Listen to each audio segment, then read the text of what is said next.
देखिए दोस्तों, शौक बड़ी चीज है। किसी को चाय पीने का शौक होता है, किसी को कॉफी पीने का शौक होता है, किसी को शरबत पीने का शौक होता है। फिर होते हैं थोड़े बुरे शौक, जैसे किसी को शराब पीने का शौक होता है, सिगरेट पीने का शौक होता है, मैं क्या बताऊं, गंदी गंदी चीजें पीने का शौक होता है। उसके बाद होता है दोस्तों अल्ट्रा प्रो बुरे शौक। किसी को अपनी पेशाब पीने का शौक होता है, और वो भी ऐसे नहीं कि गड़गड़ पी जाएं, बाकायदा बियर की तरह धीरे धीरे एक एक सिप लेकर। आप कहेंगे कुमकुम कितनी गंदी बात कर रही हो, तो ऐसी बातें सुनकर तो खाने पीने का भी मन नहीं करेगा। लेकिन ये मैं नहीं कर रही हूँ ना, ये बीजेपी के पूर्व सांसद और बॉलीवुड के एक्टर परेश रावल कर रहे हैं। दोस्तों, परेश रावल ने दी लल्लन टॉप को एक इंटरव्यू दिया है, जिसमें उन्होंने एक बहुत बड़ा हैरान करने वाला दावा किया है। हालांकि उनके इस दावे को एक डॉक्टर ने कैसे हवा में उड़ाया, मैं आगे आपको बताऊंगी, लेकिन पहले दावा सुन लीजिए। दी लल्लन टॉप के संपादक सौरभ द्विवेदी के साथ इंटरव्यू में परेश रावल ने अपने साथ हुई इस घटना का जिक्र किया। उन्होंने कहा कि कुछ साल पहले उनको एक चोट लगी थी। तो वीरू देवगन, जो कि अजय देवगन के पिता हैं और अपने जमाने के बहुत बड़े एक्शन डायरेक्टर हैं, वीरू देवगन का नाम हुआ करता था एक जमाने में इंडस्ट्री में। तो उन्होंने परेश रावल की जो भी उनको इंजरी आई थी उसको देखा और उनसे कहा कि क्या वो उनकी एक बात मानेंगे। तो परेश रावल ने कहा बताइए। तो वीरू देवगन ने कहा कि लेकिन बात 100% वैसी माननी पड़ी कि जैसा मैं कहूँ। तो परेश रावल ने कहा बताइए। तो वीरू देवगन ने कहा परेश रावल से कि सुबह उठकर अपनी जो पहली यूरिन है, जो पहली पेशाब है, वो पियो और उसके बाद देखना इसके क्या क्या परिणाम तुम्हें देखने को मिलेंगे। सारे एक्शन आर्टिस्ट यही करते हैं। दोस्तों, यहां तक तो मैं फिर भी झेल गई, लेकिन इसके बाद जो परेश रावल ने कहा वो तो मेरे लिए झेल पाना बड़ा मुश्किल हो गया था। आपके लिए भी मुश्किल हो जाएगा। सुनिए, परेश रावल ने कहा कि मैंने ये सोचा कि अगर ये करना ही है तो बड़े तरीके से करते हैं। मैं पेशाब ऐसे नहीं पीऊंगा कि बस पी गया, मैं पेशाब बियर की तरह पीऊंगा। वही बियर जो आप एकदम चिल्ड करके पीते हैं बड़े शौक से, दोस्तों के साथ बैठकर आराम आराम से। परेश रावल के हिसाब से वो अपनी पहली यूरिन उन्होंने वैसी बियर की तरह आराम से धीरे धीरे मजे लेकर पी। और उसके बाद परेश रावल का ये दावा है कि जो इंजरी उनकी महीनों में ठीक होती, वो इंजरी उनके 1 महीने में ठीक हो गई और वो काम पर लौट गए। और अप्रत्याशित नतीजे उनको मिले उनकी अपनी यूरिन पीकर। मेरे को तो ये बताकर भी ना घिन आ रही है, सही बताऊं तो। दोस्तों, परेश रावल कोई आम बॉलीवुड के एक्टर तो नहीं है, बीजेपी के पूर्व सांसद और मोदी जी के परम भक्त हैं। जैसे हाल के दिनों में ऐसी बहुत सी चीजें उन्होंने कही हैं जो मोदी जी की भक्त मंडली गाहे बगाहे कहती रहती है। जैसे मोदी जी के वक्फ संशोधन बिल को समर्थन करते हुए उन्होंने इस तरह के पोस्ट शेयर किए। दोस्तों, इस बीच महाकुंभ गई थी प्रीति जिंटा, तो बहुत से 2 रुपए के ट्रोलर्स ने प्रीति जिंटा और पत्रकार आरफा खानम शेरवानी का एक कंपैरिजन कर दिया था। तो ऐसे पोस्ट शेयर किए गए थे जिसमें बताया था कि प्रीति जिंटा तो आरफा खानम शेरवानी जैसे 10 लोगों को नौकरी पर रख लेंगे, अपनी नौकरानी रख लेंगी। तो फिर लोगों ने ये भी कहा था कि गंदगी उठाने के लिए गंदगी को नहीं रखा जाता। परेश रावल ने उस बात को प्रमोट किया था। ये देखिए दोस्तों, एक नहीं 2 औरतों के लिए कितनी अपमानजनक बातें परेश रावल ने कही थी।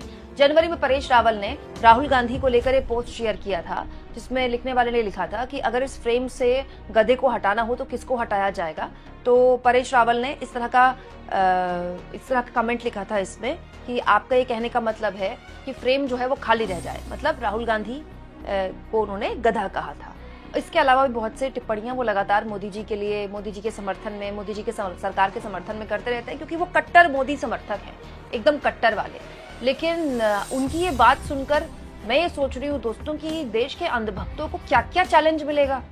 हमारे देश के अंधभक्त वैसे ही ओवरबर्डन है, उनके पास इतने सारे चैलेंजेस हैं। उनको मुसलमानों से नफरत करनी है, हर छोटे बड़े त्योहार में मस्जिदों के बाहर डीजे बजाकर गंदी गालियों वाले डांस करने हैं, गंदी गालियों वाले गानों पे। इसके अलावा दोस्तों, अंधभक्तों को महंगाई बेरोजगारी छोड़कर बिल्कुल बेतुके तर्कों देख के साथ इस सरकार को डिफेंड करना है। दोस्तों, हमारे जो अंधभक्त मंडली है वो पहले से ही बहुत काम है उसके पास। अब परेश रावल ने उनको एक और असाइनमेंट दे दिया है कि भाई तुम्हें अगर ठीक होना है, एकदम फिट होना है, कोई इंजरी है तुम्हें, तो तुम क्या करो, पेशाब पियो। और पेशाब भी कौन सी पियो, पहली पेशाब, अपनी पहली पेशाब। दोस्तों, परेश रावल की ये बात सुनकर द लीवर डॉक नाम के एक सोशल मीडिया हैंडल, जो कि दावा करते हैं कि वो डॉक्टर हैं और उन्होंने लिखा है कि मल्टी अवार्ड विनिंग हेपेथोलॉजिस्ट, मतलब वो काफी अवार्ड जीत चुके हैं, उन्होंने एक बात कही है। उन्होंने कहा है परेश रावल के इस दावे को सुनकर, कृपया अपना यूरिन ना पिए, क्योंकि एक बॉलीवुड अभिनेता ऐसा कहता है। इस विचार का समर्थन करने के लिए कोई वैज्ञानिक प्रमाण नहीं कि यूरिन पीने से कोई स्वास्थ्य लाभ होता है। वास्तव में यूरिन का सेवन हानिकारक हो सकता है। संभावित रूप से बैक्टीरिया, टॉक्सिक पदार्थ और दूसरे हानिकारक पदार्थ रक्त प्रवाह में प्रवेश कर सकते हैं। आपके गुर्दे मूत्र के माध्यम से आपके शरीर से विषाक्त पदार्थ को बाहर निकालने के लिए बहुत मेहनत करते हैं। इसे वापस डालकर इसका अपमान न करें। यूरिन लवण और रसायनों का एक शक्तिशाली संयोजक है जिसे आपका शरीर निकालने का प्रयास कर रहा है। अगर आप इसका सेवन करते हैं तो ये रसायन महत्वपूर्ण स्वास्थ्य संबंधी समस्याएं पैदा कर सकता है। परेश रावल भारतीय व्हाट्सएप वूमर अंकल का आदर्श उदाहरण है। वो मीडिया में बने रहने के लिए ऐसा कर रहे हैं। दोस्तों, परेश रावल के इस दावे की सोशल मीडिया में कई लोगों ने खूब खिल्ली उड़ाई। जैसे ऋषि चौधरी लिखते हैं, गौमूत्र से सौमूत्र तक, आखिर क्यों ये मूत्र से आगे नहीं सोच पा रहे हैं। वहीं ऋतु गुर्जर लिखती हैं, मुझे तो ये सुनकर ही उल्टी आ रही है। वहीं एक और यूजर लिखते हैं, सिर्फ पीना काफी नहीं है, इन लोगों को उससे 2 बार नहाना भी चाहिए। क्या पता इसमें भी कोई सच्चाई हो। वहीं भावेश नाम के यूजर लिखते हैं, बात अब गौमूत्र से हटकर सौमूत्र पर आ गई है, इतनी जल्दी तरक्की की उम्मीद नहीं थी।